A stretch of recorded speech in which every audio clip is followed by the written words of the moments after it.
Semuanya, kembali lagi kita akan melanjutkan pembahasan kita terkait dengan suku banyak atau polinomial. Jika pada video sebelumnya kita sudah mencoba menentukan sisa pembagian dan juga hasil pembagian dengan cara bersusun.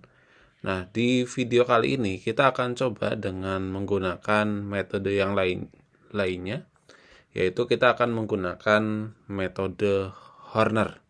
Nah, untuk metode Horner yang pertama ini, bahwa jika ada suatu fungsi fx, dia dibagi dengan x min h. Kalau kita perhatikan, itu dia pembaginya adalah fungsi linier. Nah, bagaimana untuk dapat menyelesaikannya?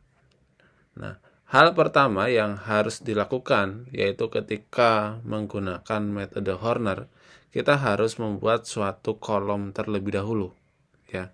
Membuat suatu kolom terlebih dahulu di mana pada kolom tersebut kita letakkan koefisien-koefisien dari variabel x pangkat tertinggi sampai terendah. Kalau kita perhatikan di sini koefisien dari x pangkat tertingginya adalah a, maka kita letakkan a di sini. Kemudian berikutnya ada b, berarti b di sini, kemudian c, dan yang terakhir adalah d, gitu ya. Di mana mereka berurutan dari x pangkat 3, x pangkat 2, x, kemudian x pangkat 0, gitu ya. Nah, selanjutnya ini operasi yang akan dilakukan adalah operasi penjumlahan, kalau yang ke bawah. Kemudian di sini nanti kita harus menempatkan suatu bilangan. Nah, bilangan ini diperoleh dari mana? Bilangan ini diperoleh dari pembaginya.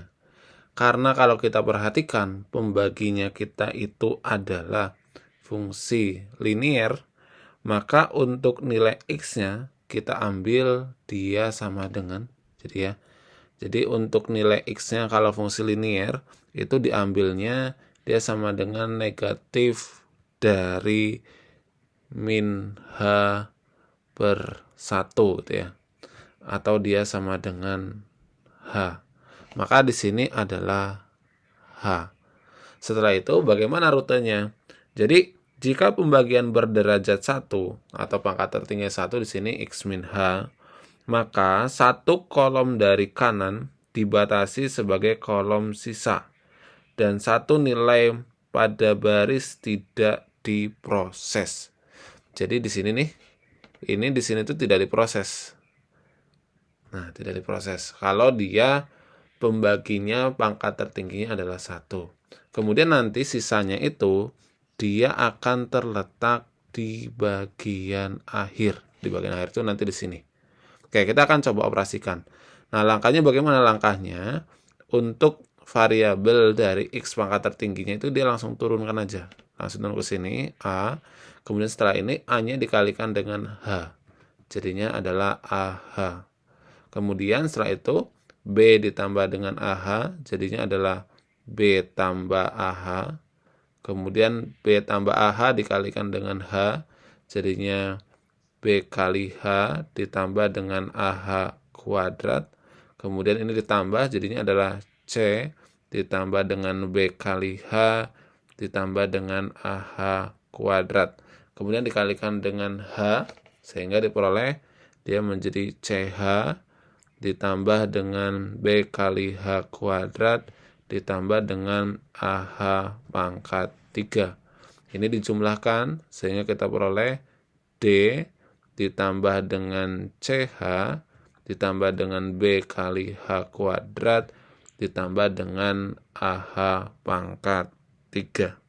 Nah, ini yang di bagian akhir ini dia namanya adalah sisa pembagian, ya.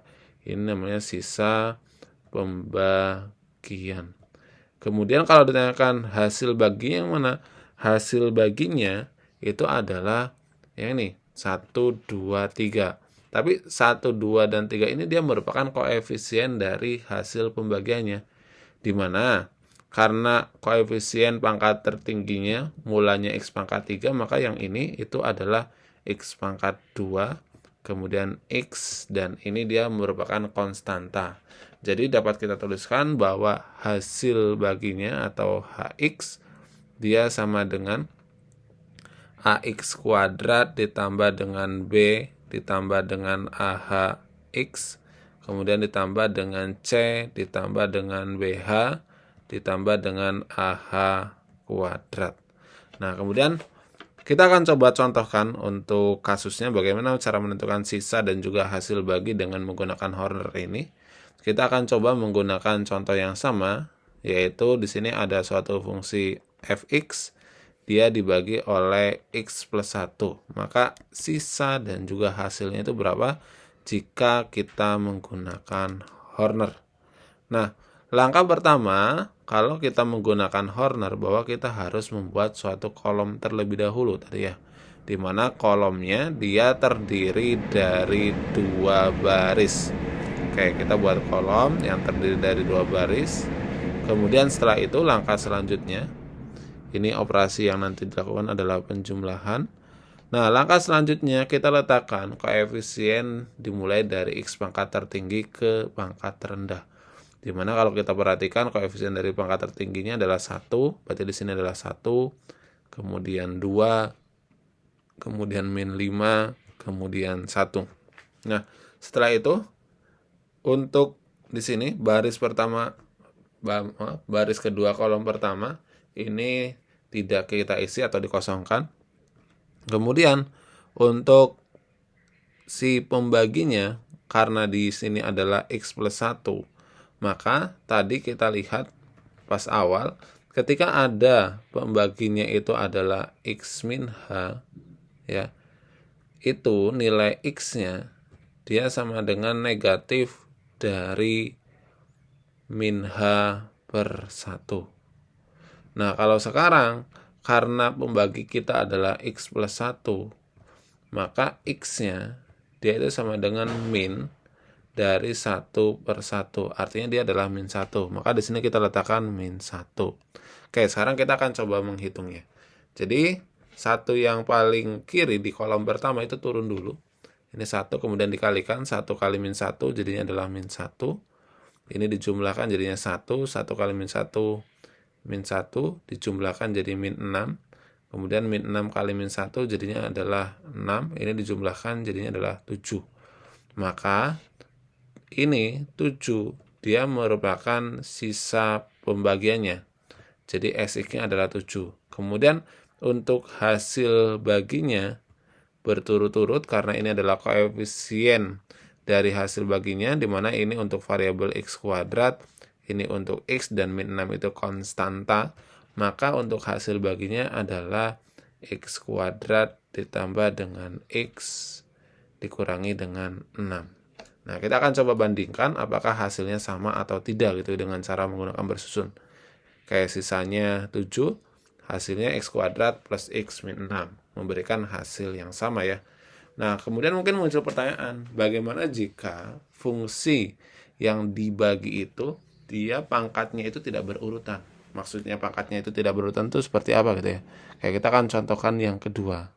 Jadi yang kedua ini, misal fungsinya untuk fx-nya dia adalah x pangkat 4 ya, kemudian ditambah dengan 2x, kemudian dikurangi dengan 1.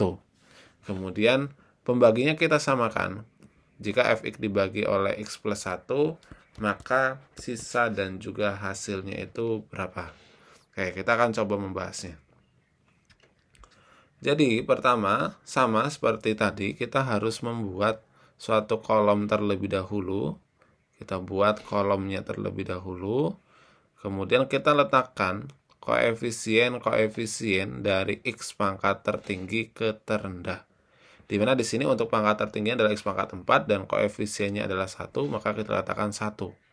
Kemudian seharusnya setelah x pangkat 4 itu kan ada x pangkat 3. Karena di sini nggak ada x pangkat 3, maka koefisien dari x pangkat 3 itu adalah 0. Kemudian x pangkat 2 dia juga 0. Kemudian baru 2 dan juga min 1.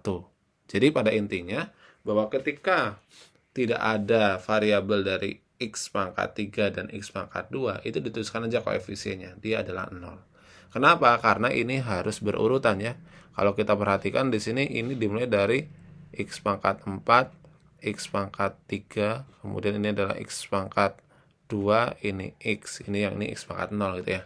Nah, kemudian seperti biasa ini kita kosongkan, karena dia pembaginya adalah X-nya berderajat 1.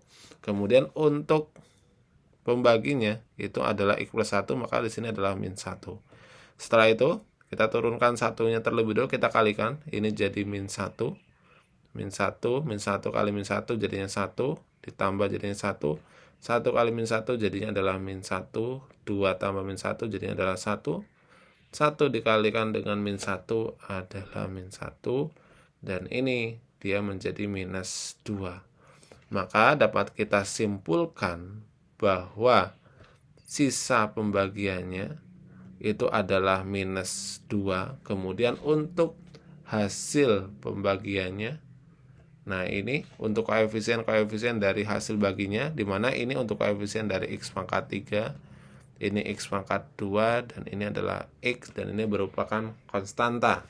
Maka ini dia sama dengan X pangkat 3 min X kuadrat ditambah dengan X ditambah dengan 1. Nah, itu adalah cara menentukan sisa pembagian dan juga hasil pembagian jika kita menggunakan Horner.